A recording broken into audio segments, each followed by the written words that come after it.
एक तो जन्माष्टमी का कल महापावन पर्व है।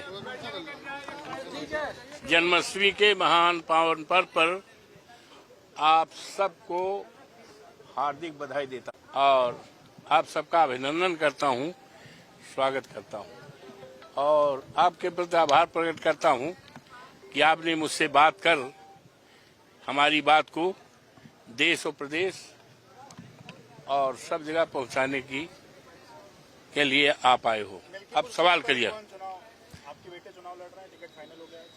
देखिए, ऐसा है कि मिल्कीपुर का चुनाव यूँ तो बाई इलेक्शंस जो है 10 हैं, लेकिन भारतीय जनता पार्टी इस चुनाव को राष्ट्रीय चुनाव मानकर चुनाव लड़ रही है और भारतीय जनता पार्टी चूंकि 54 फैजाबाद जो मर्यादा पुरुषोत्तम राम की धरती है अयोध्या, वहां से भारतीय जनता पार्टी हारी है और वहां की महान जनता ने, देवतुल्य मतदाताओं ने इस बात का संदेश पूरे देश और दुनिया में दिया है कि इस देश में अब धर्म पर आधारित राजनीति नहीं चलेगी। अब राजनीति चलेगी आपसदारी की, भाईचारा की और संविधान बचाने की। बाबा साहब भीमराव अम्बेडकर ने जो संविधान और पीडीए की राजनीति चलेगी, आरक्षण की राजनीति है, आपसदारी, भाईचारा, विकास की। और जो देश की सबसे बड़ी समस्या है महंगाई, बड़ी समस्या है हमारे देश के नौजवान, जो हमारे देश की दौलत है। किसी देश की दौलत सोना चांदी हीरा जवाहरात नहीं होती है, बल्कि उस देश के लोग होते हैं, इंसान हुआ करते, युवा हुआ करते। आज अफसोस के साथ कहना पड़ रहा है कि आज हमारे युवा के साथ, नौजवानों के साथ बड़ी बड़ी डिग्रियां लिए हैं, लेकिन उनको सरकारी नौकरी नहीं मिल रही है। ये बड़ा सवाल है। ये देश के सामने, प्रदेश के सामने, हम लोगों के सामने, हमारे नेता आदरणीय अखिलेश यादव के सामने, पीडीए के सामने, समाजवादी पार्टी के सामने ये बड़ा मुद्दा है। तो ये चुनाव का जहां तक सवाल है, भारी मात्रा में बड़े उत्साह के साथ मिल्कीपुर विधानसभा से कार्यकर्ता आए थे और बहुत उत्साह लेकर आए थे और उस आने में हर जात बिरादरी के लोग थे।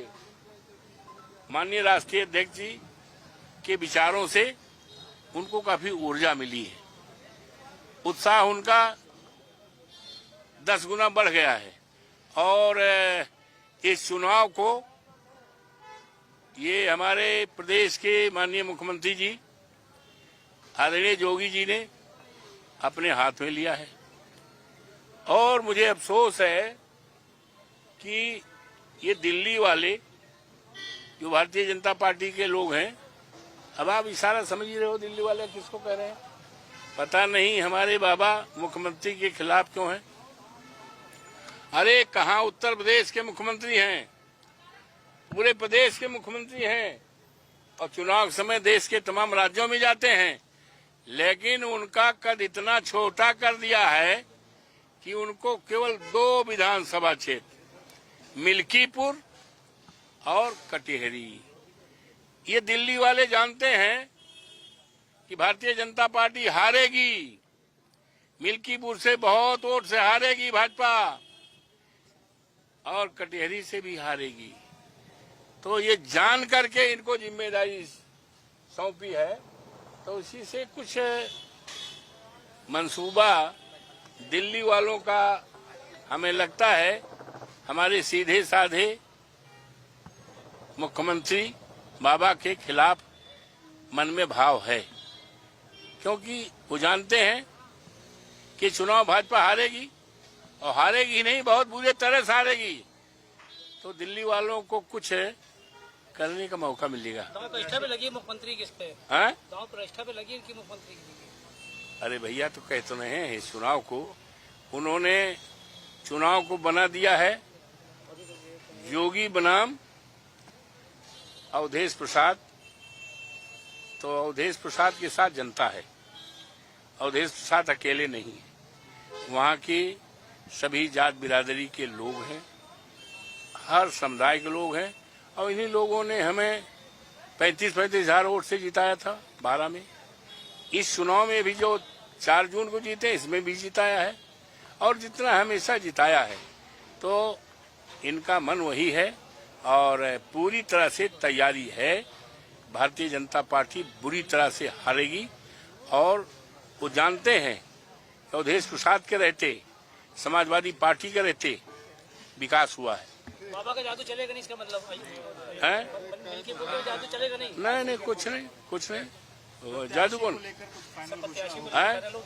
सब घोषणा है, प्रत्याशी को भी जानकारी है, और जो वोट देंगे उनको भी जानकारी है कि किसको लड़ना है, किसको हमें जिताना है। अब हमने तो बता दिया, अब समझदारी इतनी होनी चाहिए।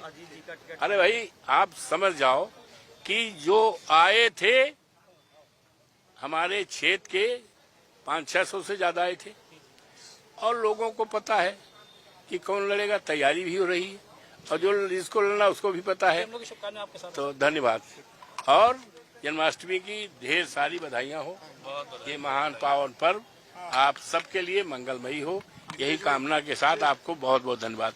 केंद्र पर क्या बोले? देखिए, ऐसा है, केंद्र सरकार जो भी लावे, लेकिन केंद्र सरकार के जो हमारे पुराने अनुभव हैं, वो कहते कुछ हैं, करते कुछ हैं। क्या कहा था? भाइयों बहनों, हमारी सरकार बनाओ, 2 करोड़ नौकरी देंगे। क्या 2 करोड़ नौकरी मिली? भाइयों बहनों, हमारी सरकार बनाओ, 100 दिन में महंगाई दूर करेंगे। क्या महंगाई दूर हुई? भाइयों बहनों, हमारी सरकार बनाओ, 15 लाख रुपए खाते में आएगा। क्या आया? भाइयों बहनों, काला धन आएगा, बाहर आ जाएगा। क्या आया?